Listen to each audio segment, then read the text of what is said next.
This is Betsy Jensen, and you are listening to Unstoppable Body and Mind, episode 127, Unlearning Anxiety with Lucas. In this podcast, we learn to upgrade our brain and understand the power of our thoughts, to heal and to create the results we want in our life. Become the person in control of your healing and make peace with your life. Become unstoppable, body and mind. All right, today I have a special guest, and we're going to be talking more about anxiety. As you know, I've been doing that Unlearn Your Anxiety and Depression book club by Dr. Howard Schubiner, talking a lot about anxiety, really realizing how much it's actually so prevalent with my clients.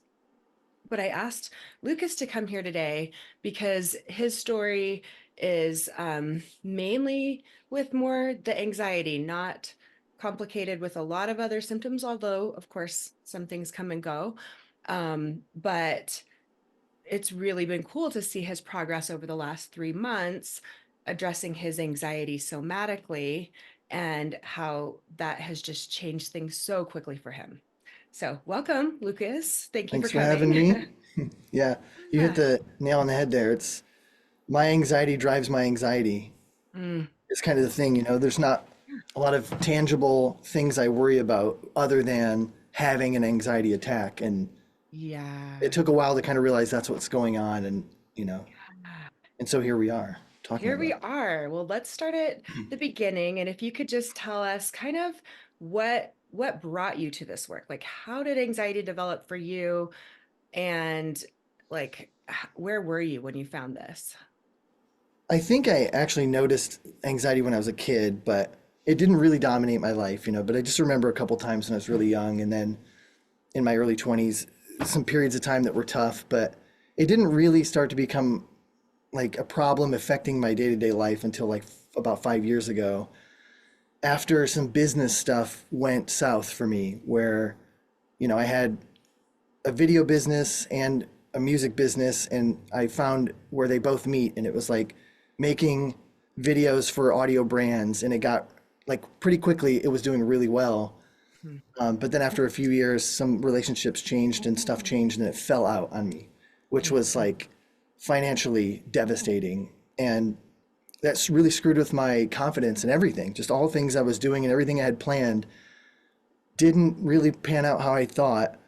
And it left me kind of doubting myself often and ruminating on what I could have done. Mhm. And doubt and ruminating and thinking about those situations turned me into an anxious mess because I was in my head more than I was out in the world. And Mhm. I thought I was putting time into to like fixing my business or being a better business person by Yeah. like, oh, if I just like think about it. But I was doing a ton of damage, and I did not realize until, a couple times I had some pretty like mental break moments, you Mhm. know, complete with high heart rate and all that stuff, Mhm. that I realized I need to take a look at why is this happening and Yeah. what are some steps that I can take to kind of undo this or work with this. Yeah. So over the last 5 years, did anything get better? Did it get worse? Did it stay the same? A little bit. I mean, it used to be chronic pain in my neck and shoulders. Oh, okay. So I sought out treatment there. I sought out physical therapy. And Mhm. one was like a therapist literally just pushing a knot out of my shoulder, right? Mhm. And then another other physical therapy was doing the work myself, different stretches. Mhm. Another one was finding a massage therapist doing this method called Hendrickson method, which is incredible. He helped me get over some kind of lingering pain, and it was also mindset stuff. So that Mhm. led me down the path of like, okay, like it's not just about stretching and getting massage, but it's about mindset things. And Yeah. then so I did acupuncture Yeah. with a really great acupuncturist who also was like more than just sticking me with the needles, mindset things, and always had good advice. Yeah. And then yoga. Mhm. So all the right stuff, Mhm. taking the right path, and then even daily walks. I haven't missed a walk for 4 or 5 years, every day, even when I had COVID. Yeah. So I thought I have this under control. Look at Yeah. all the things I'm doing, Yeah. over 5, 6 years. That's a Yeah. lot of work. But what I didn't realize I wasn't doing was confronting the anxiety itself. Mhm. I thought if I did the work, the Mhm. anxiety would go away. Yeah.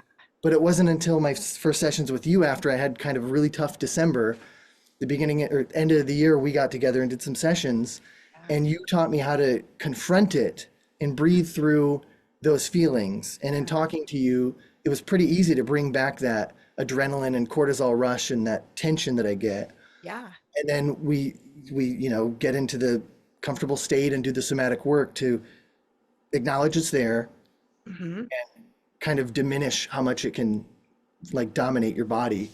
Yeah. That's the biggest one. So, Yeah. I remember one of our first sessions, you saying something like, I just want to not mm, feel that at all, right? Like, I yeah. just want to be able to go out because you were at the point where, like, even going out to the store was stressful and, right, getting At kind of times, yeah, it would get progressively me. secluded. And so that idea of like, okay, if I do the work right, then I won't have a symptom.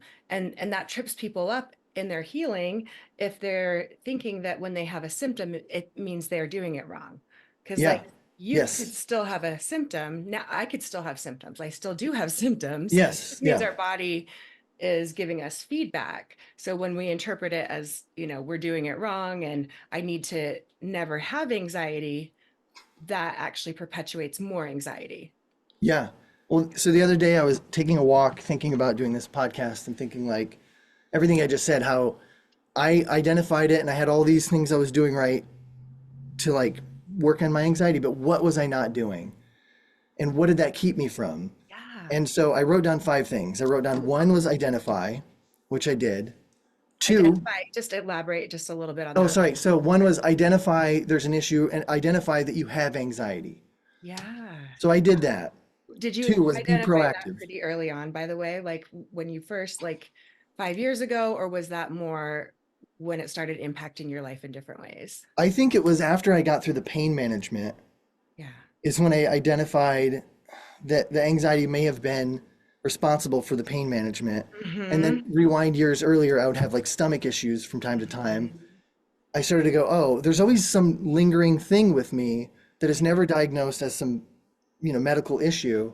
Then I was like, damn, that's anxiety. So Right. once I identified it, my step two was to be proactive, which was, seek treatments physically and then, mentally yoga and walking and all that stuff. Hmm. The third step is the one that I kept skipping, and that was confront it. Hmm. Instead of run from anxiety, it wasn't until with you I confronted it Hmm. that I could then, my fourth step was accept it. I'm Hmm. going to have anxiety. It will never go away. Yeah. And once I accepted it, now I can start to keep working on it, but then healing comes with after I accept it. Those are my five steps that I realized I was doing one and two, one and two, one and two, one and two, skipping three. I could not get to four or five. So, yeah, in doing three with you, Yeah. I have now accepted it. I now have regular scheduled therapy as well. Yeah. I'm ready to, it's going to be in my life, but I'm ready to move forward from having it dominate my life at times. Yeah, right, right. It's like that that classic case of like when you have that thing that you're avoiding, it's like pushing a beach ball underwater and you're just there's so much resistance and there's so Yeah. much it takes so much energy and it's so draining and then it just rebounds up anyway, right? And so that idea of the more we want to get rid of something, whether it's chronic pain, and we go that route of like trying all the medicines and trying all the doctors and procedures and all these things and still having chronic pain. Or Yeah. what happens, I had forgotten about the neck pain because we didn't, like I didn't treat Yeah. you with that symptom, but that makes sense actually. I see a lot of people whose chronic pain symptoms decrease and then anxiety comes up. It's like it's like a whack-a-mole. It's just like Yeah. Yeah. one Totally. goes down, another one comes up.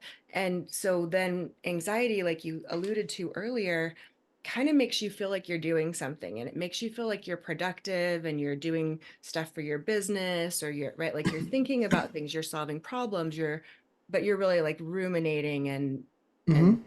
right. So it's easy to see how anxiety could feel very different than the chronic pain stuff, but we actually Yeah. treat it the same, right? We reframe it. We see it as something not so scary. It's misinformation from the brain rather than believing all of the brain stories, right? Yeah. That's a big one too. Yeah. The anxiety.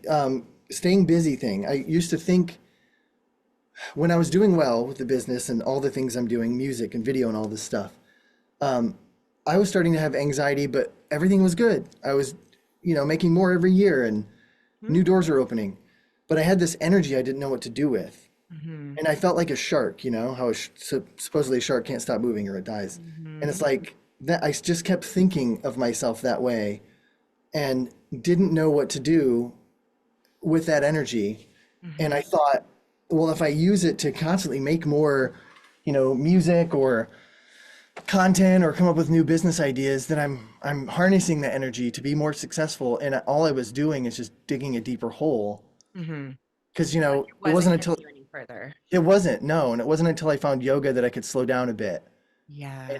and like realize like, you Yeah. know, chilling out in the beginning, like doing a slow flow yoga and then shavasana for like 15 minutes after doing, Yeah. just laying there and being like, oh, I can just lay here and Mm-hmm. do nothing. Yeah. But it's doing something for me. Yeah. Doing nothing is healing me. Yes, I'm so glad you said that because that was a really key thing for me to understand is that even laying there, I'm not doing nothing. Like that's actually when my digestion works. That's Yeah. when the cells repair. That's when, I take deeper breaths. That's where I can get into that brainwave state. Like that's not doing nothing. That's like plugging in your phone and saying, my phone is doing nothing right now. It's like, if Yeah. you don't do that, your phone really is going to do nothing.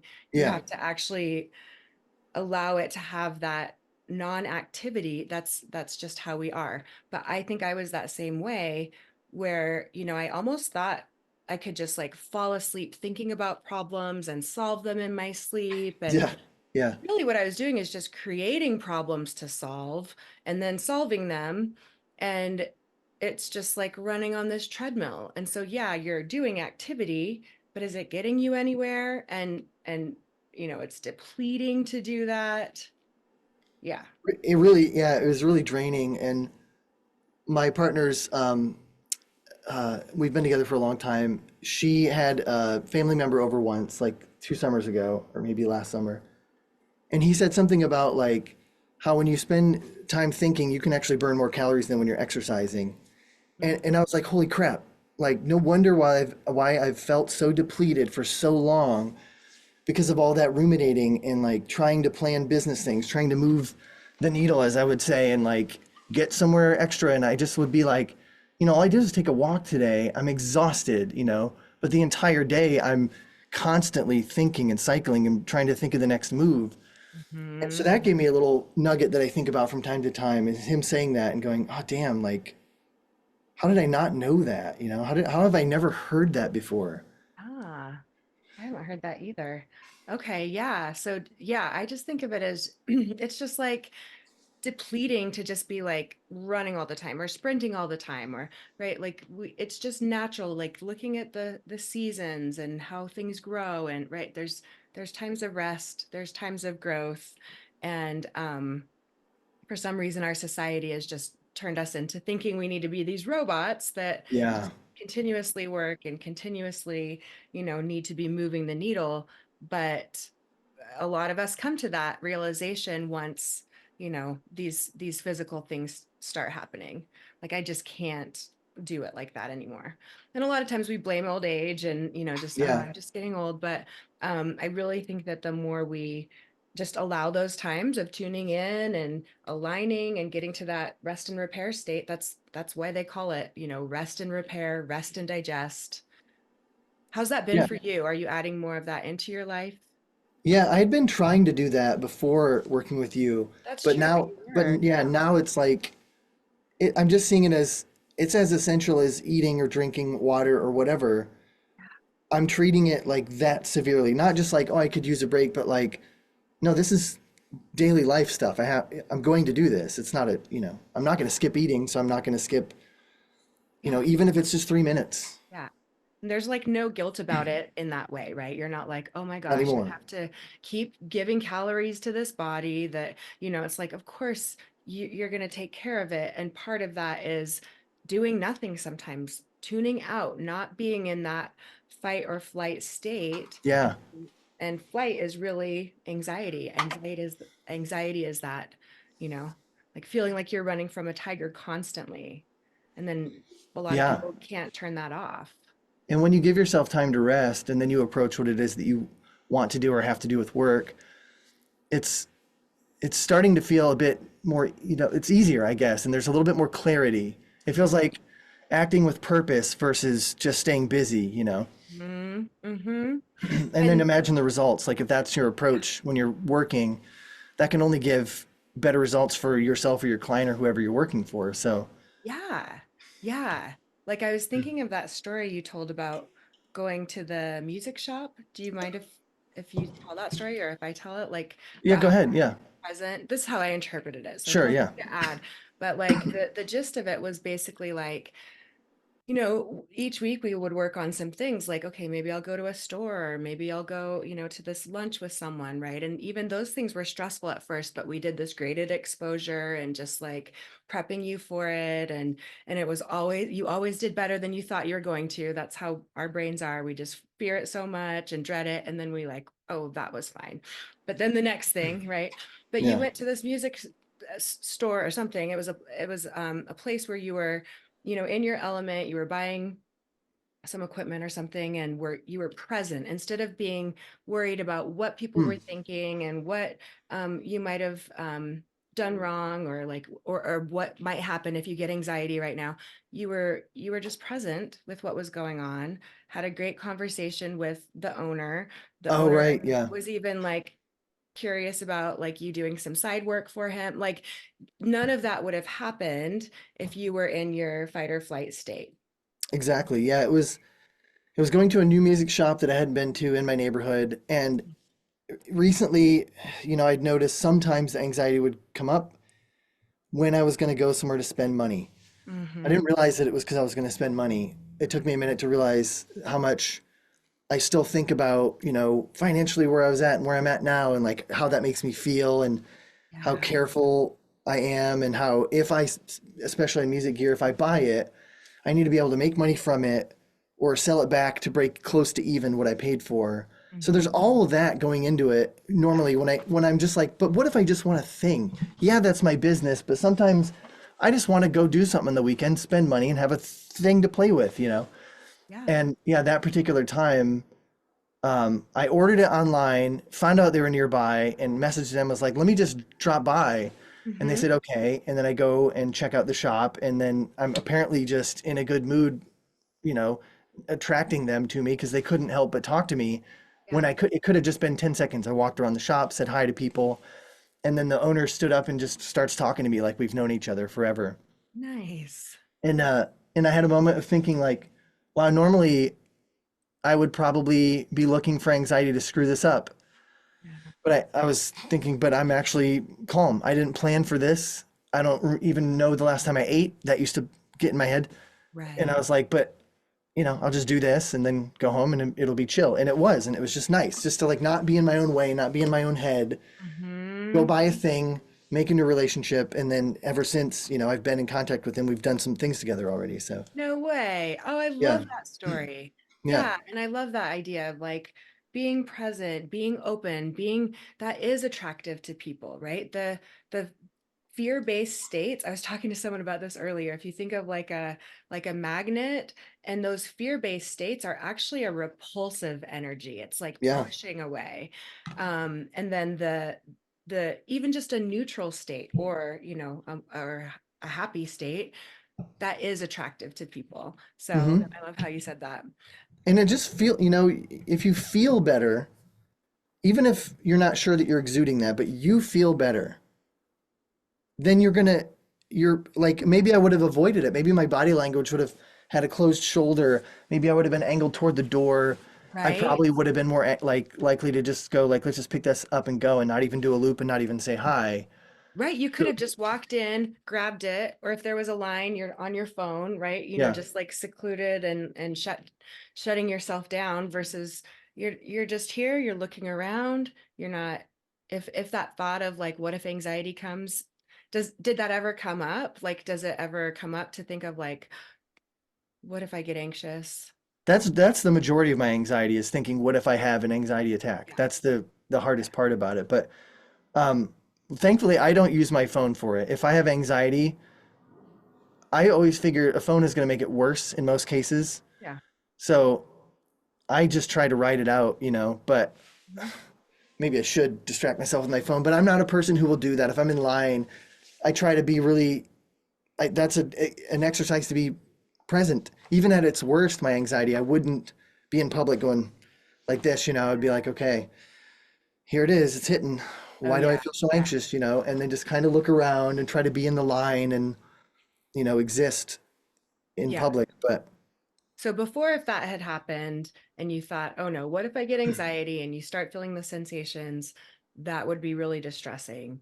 But yeah. now, if that happens, like, can you take us through how you would react now and how that would be So different? either one is I'm probably going to have to pee. I drink a ton of water. Uh-huh. And then as we know, you get nervous. That's kind of one of the first signs. Hmm. It's not a bad, we've talked about this. It's not a bad thing to have an out. So Yeah. if it hits, I would probably just go to the bathroom, Hmm. pee, Hmm. splash my face, and probably feel better. Yeah. But now I would add to that taking 10 seconds and doing probably 3 deep belly breaths and maybe trying to identify, with somatic stuff, like maybe notice, oh, am I holding tension?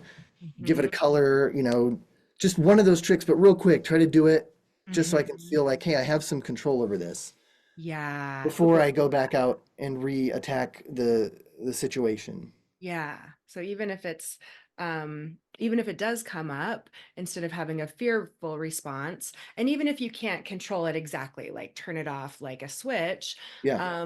there's still you feel more control when you have some strategies, and you've learned several strategies. You've learned them, like some of them you even knew before, but you're applying them differently. And some of them that you've learned now, you can apply with other sensations in your body too, right? Or Yes. Yeah. emotions. So it's Yeah. all the same process. It's almost like doing somatic work has helped me connect the dots between all the previous work because Yeah. it's such a mindful thing Yeah. that if you're mindful while you're getting acupuncture, that's how acupuncture for me, that's how it works. I've had people go, it didn't do anything. And I Hmm. was thinking, I bet your mindset was that it probably wouldn't do anything. Yeah. But if your Yeah. mindset was like, this stuff is going to work, like for me, I remember having my arms just melt away and I couldn't feel my arms Oh, in a wow. good way. And Yeah. I would have an itch on my forehead and be like, I'm not going to move. I Yeah. can do this. And I would just be Yeah. jabbed up with needles but Yeah. I was in the right mindset. I wanted it to do something. I wanted it to give relief and it totally did. Yeah. Yeah, I'm not opposed to those types of things. If people, especially if it's not stressful financially, and it calms your nervous system. That's what I always get back to. So Yeah. for me, like dancing calms my nervous system, or like I love going to a thrift store and just walking around, and right, like there's a few things that are unique to me that other people would be like, oh, I hate that Yeah. environment, or dancing would, that would make me feel horrible. Like I wouldn't like that at all. So just finding what it is for you that calms your nervous system, having a few tools that you can have, not feeling like you have to totally control it or never have it, but just knowing it's like if a wave comes, knowing how to ride the wave Yeah. rather than just drowning with it or being swept away. You're just like, okay, I'm just gonna, the more I accept it, the faster it goes away. Yeah. It's like a vibration in your body and you can notice it and go, Yeah. it's here now, it's strong, but this song will end, and like it'll stop. So Yeah, it's temporary. It'll stop. Yeah. Okay. So, finding flow though. So for you dancing, going to mhm. the shop, like thrift shopping, me, it's music. Obviously, Yeah. it's like this stuff, guitar, drums, producing a song, get Yes. into flow. A video game too. I ignored those for years because I felt guilty because I'm not gonna get anywhere career-wise with video games, which isn't totally true because I make music and there's music in games. But anyway, it wasn't until I brought them back into my life that I gave myself some more downtime to Hmm. just like not just mindlessly watch TV or something, which is fine too, Yeah, but I've to started to keep do that. Actually, yeah, I'm like, yay, I can yeah. finally mindlessly watch Look, TV a little I bit. like that too. Give me, good show or like binge Fargo or something like which I Yeah. recently did. Um, but the cool thing about a game, especially if you have like a Nintendo Switch or some handheld gaming thing, Hmm. you don't have the phone distractions. Hmm. And you have to be active with your brain. So if your anxiety is really high, that's a great way to kind of get off of that for a second and like turn that energy into something fun. to Yes. start to rewire that. And Yeah. that has helped me tremendously too, to just like Good. go, man, I don't really have any more work to do. I feel like I should. I want to do something. I'll play a game for a few and then Yeah. take a walk, and then you've Yeah. like hit a reset button. Yeah. And I Flow. It's all always about say, flow. yeah, it's like less about what exactly it is you're doing, but more about how you're feeling about it, right? So if it was like, Yeah, sure. something, I don't know, I thought of cooking, right? Like for someone that might be a super enjoyable process. For someone else, they might be resentful and hating it and feel like it's a chore. But it doesn't have to be like the rest and repair doesn't have to be just doing meditations laying on the ground. Like it could be an active thing, but yeah, it's that flow state. It's that, and that is where you're more likely to connect to people, you're more creative, you're more playful, you're it actually like strengthens your immune system to be in that state. It's the state of digestion, and your reproductive system works better. So like all of those rest and repair um things, that flow state, that's actually where we would do our best work, or where we do have those interactions that like propel us so much further in our business because we met the right person because we were attracting them versus just at home not wanting to go out and just ruminating about how to make more money. Right? Yeah. It's extra tough when you're self-employed and Yeah. self-motivated, and it's like, how do you draw that line between when I, because I do music, so that's where I get into flow, but that's also where I have opportunities to make money. And I Yeah. had a hard time getting myself into flow for fun for myself. Hmm. There was a time where I blocked it, and I was like, no, I don't, it feels, I don't want to do that. Hmm. And then I felt worse. It wasn't until I come down to my studio and create something and be like, oh, damn, I feel like I exercised or I checked some box that I needed to check. And Hmm. now I know that. And now I'm like going, I can't not play music, and I can't let career or money get in the way of doing that, because that's just been a part of me since my teenage years, and that's how I deal with stress and anxiety in life in general, is like make some music, play some music. Hmm.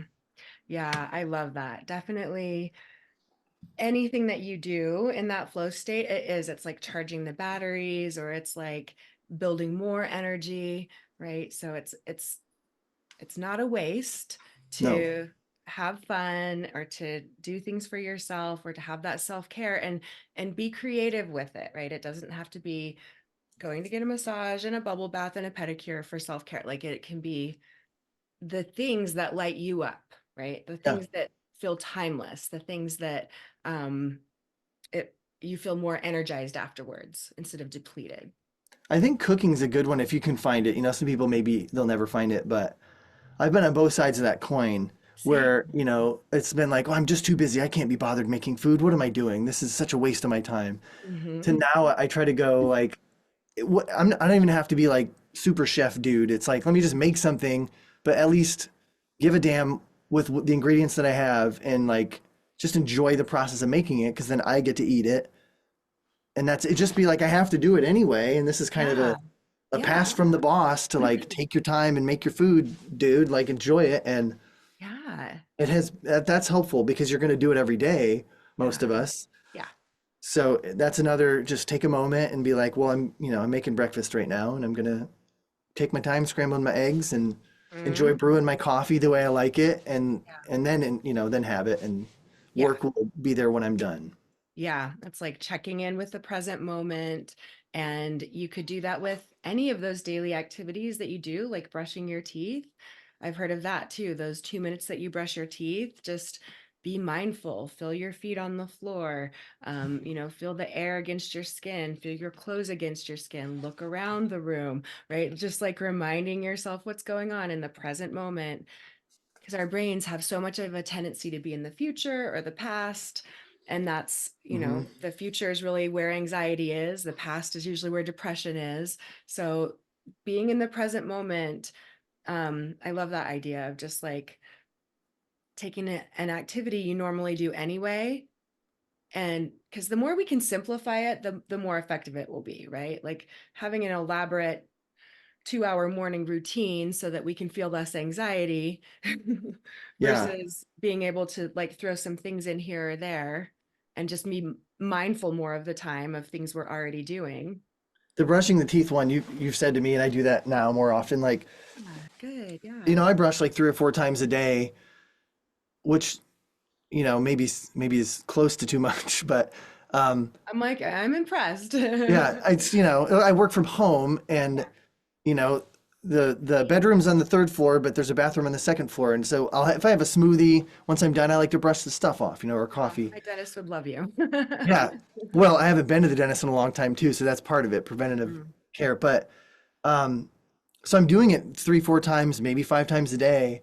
I'm mhm. trying to like just go a little slower, which is Yeah. going to be a better job anyway, and just kind of think about what I'm doing and where are the bristles touching in my mouth to Hmm. just another way to like be present and take a break from whatever it was I was doing, which is probably work. Yeah. Go up, you know, finish my snack, get some water, brush my teeth, whatever, and use those little teeth brushy moments as other little 2 minute Yeah. unwind, decompress kind of I things. love it. Yeah, I love that. And I love the like three belly breaths. I mean, I love that idea of just like make it more manageable and then just try to kind of weave that into your lifestyle more and more, like just change Yeah. the lifestyle habits to include those micro relaxations. And then if the anxiety does come up, it's addressing it the same way we do with chronic pain. It's not fearing it, it's turning towards it, it's being curious with it, right? Anything else that Yeah. you've learned with the you called it like the confronting it, which Yeah. people might be like, what do you mean by confronting it? Like what did you get So the most from it that part was of it? when we did the somatic and one of the first sessions, it's like find that tension in your body Mm-hmm. and then like breathe into it and all that. And then it moves. Mm-hmm. Like that awareness of like, oh, damn, if that can move, Mm-hmm. isn't that the same thing that my anxiety is? It's like this moving target that shows up in different ways. Right. So, and I would try to hide from that. Mm-hmm. So instead of hiding from it, I'm trying to do practices like when I go to my favorite park and sit in the grass and take my shoes off and ground and stare up at a tree. I would do that, but I wouldn't want to think about the things that made me anxious. Mm-hmm. Now I'm dropping little bits in. I'll just take a little bit of pepper in my scrambled eggs and be like, you feel really good right now, but what is it that makes it when you don't feel good? Let's go there for a second, And then try to invoke just a little bit, but don't let it ruin my day. But I'm Mm-hmm. doing that more now is like exposure therapy out in the wild. Next time I'm at a music shop, I'm gonna go like, who cares that you're spending money? Don't let the anxiety tell you shouldn't do this. Like you didn't make that much or whatever. Yeah. Instead of going like, don't think about it, don't think about it, don't think about it. Because if you're saying that, what are you gonna do? You're gonna think about it. You're gonna be anxious. So, it's those things. And then the other one is when you try to do breath work and your anxiety is at its worst, it's Mm-hmm. hard to do. You literally don't Good want to do point. it because you're Yeah, like, that's a good I'm gonna point. swear, you're like, fuck this, I can't do this, right? Yeah. And even if I'm anxious and I'm at a restaurant and I go to the bathroom and take 3 belly breaths, they're not really great breaths. They're not very good at all, honestly. Yeah. But it's the fact that I'm trying Yeah. when it's at its worst Yeah. that reminds me I have a little bit of control here. And then the next time it's easier, or when the anxiety's not as bad, it's like, "Pff, this is easy," and then it just melts away. But Mm-hmm. when it's really bad, I'm fully aware that it's probably not going to net the results that I really want. Mm-hmm. But it is a little bit. But Yeah. anxiety's going to tell you this won't work. You can't do this. This isn't going to be helpful. Yeah. Just tell anxiety, middle fingers, I got to do it, man. I got to do it. I got to breathe and accept that maybe it won't be the most replenishing breath and you're not going to go back to the meeting and feel 100%, but you're not going to feel as bad as you were when you went in. Yeah. Exactly. Yeah. It's just like you're riding that wave and it's Yeah. temporary and it's going to end. But if you're trying to squash it down, it's like pushing down that beach ball and it's going to shoot Yeah. up and cause more problems.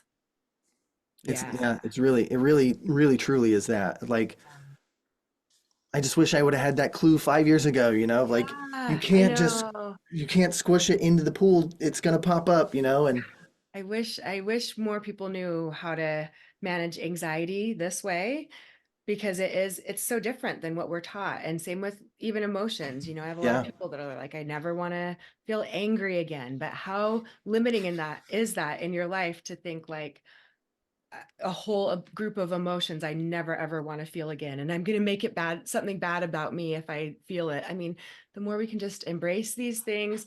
One last thing I really like is just to even just label it. Oh, this is Yeah. anxiety. This is Yeah. that tightness in my chest.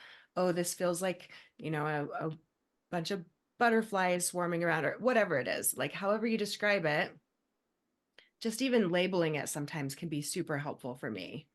It's helpful. And it's also helpful to remember that it's in small doses, it's necessary. If you Yeah, didn't know bad about it. when to flight, you might get hurt, you know? Right. Yeah. So Yeah. it's understanding like, well, it's hardwired in me. It's not, there's no way that I'm going to make it go away. And if I do, I'm probably addicted to drugs and other bad things are going to happen, right? You can't make it go away. You have to realize that it is hardwired for a reason. It's for survival. It's just we Yes. get so mixed up in when we feel like we need to survive and Mhm. when we're actually surviving just fine. And Mhm. that's the big one. And I think Yeah. once you kind of wrap your head around that, you can start to live with it Mhm. and have it be there when it's supposed to be there. You Yeah. know, when Yeah. you've got a bad feeling about going into that neighborhood, like Yeah. you need it then, or shit, I Exactly. almost got hit by that person lane changing. You're hyper aware for a second, you need it then. But when you're Yeah. just thinking about that email you got to write or going to that dinner or that lunch meeting or whatever, there's probably not going to be a tiger ready to eat you. You're Mhm. probably going to be ready to eat that pizza or something. Like just look for that, enjoy the food and like enjoy the moment. Don't be afraid all the time. Yes. Yes. You notice you're feeling those sensations, you can label, okay, I'm in that survival state, and just teach your nervous system in this moment. Okay, thank you. You're telling me you think there's a danger, and okay, we're safe though. There's not a danger. We've got this. And then maybe use some somatic techniques or sometimes some reframing, but you're Yeah. usually not as logical then either, right? You can't really like talk yourself down, but as long as you have a few of those strategies and have that practice of, at least sometimes when it's more mild, you can practice it, a little easier. Your brain will produce it less and less over time. So that's the good news about this, is it's not like it just stays this bad and then you have some techniques. Like, this whole process is actually rewiring your brain as well to just produce it less and less, because it's not going to be as effective of a strategy anymore. It's so true that, you said you have to teach your nervous system and you think like logically, but I know there's nothing wrong. Why, it doesn't matter. Like logic is gone. Yeah. Oh, If yeah. you're as far along as me, it's some pre-wired crap that you have to get back in there and make those new connections so that Mhm. your nervous system doesn't always jump back to the thing it's addicted to, which is cortisol and Mhm. adrenaline when it doesn't need it. And Yeah. so, and it takes time. That's the other thing is be patient Mhm. and have some compassion for yourself, which you've said, my Yes. therapist has said, and that one's like to really do it is really, it's kind of hard for some people. It was Yeah. for me. It's easy Yeah. to say it, but to feel it for yourself, Yeah. Yeah. super important in healing for sure. Absolutely. Yeah. Yeah. I think that's one of, like you said, the hardest things. And for some people, for me, it was. And also, of course, the most beneficial. But the just I feel like learning about the nervous system helped me be so much more compassionate with myself, because Yeah. then it doesn't seem as much like, like I'm, you know, hopeless and I'll never learn. It's like, okay, this nervous system is really just doing its best. It kind of has the mind of a elementary school kid or something. So Yeah. I just need to have it along for the ride and work with it and befriend it and understand it more. And Yeah. sometimes it's actually probably giving me some good information and I can learn from it. But most of the time, I'm more of that reparenting role of like, okay, you're safe. this new environment, of course it's scary to you, but sending an email is still a safe, like like Hmm. no tigers chasing you. So it's just like reteaching that nervous system in real time so that we can just keep evolving. That's a good way to frame it too. Of it, like I used to feel like so bad because why am I so anxious? Why can't I control it? And it's not. It isn't like there's some king mighty ruler. It is more like a child who's just confused. That Mhm. is like it's you, but Yeah. it's not really you. But you have it is. It's like your conscious mind is like Yeah, no, but I'm not that way. But if it's wired, if it's there, right. accept it, hold the child's hand instead of like pushing it away. Don't think of it as, like I said, like the dominant king ruler of all things.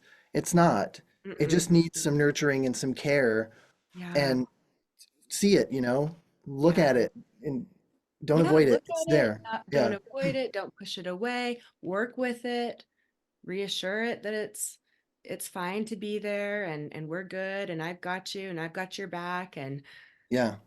Exactly. Yeah. amazing. Well, your story I think will help a lot of people. I think Hope so. yeah, I think it's super inspiring and I think because you had so much background in this stuff already, like you said, this was just the missing piece. And so I think a lot of things clicked into place for you pretty quickly, relatively. Hmm. Um, and are there any last like thoughts or ideas that you might want to share or tips? Or I mean, I think we've covered everything I Yeah. wanted to, but I We've got a also lot of the wanted to give you one tips. more opportunity if there's anything else that's come up in your mind to share. Um, the biggest one is just be patient and take your time, and Yeah. especially in the beginning, it's like little bits of progress, or even if you end a session and you feel even more anxious, Mm, look at it as maybe a good thing, like, oh, I exposed myself today yeah. and it wasn't a big deal, or it feels like a huge deal today, like that I did that, but it's necessary, like to get back into those anxious moments. It's necessary when you have guidance, when you have someone to help you, then kind of identify them and breathe through them. So, and it's going to be hard, but be patient.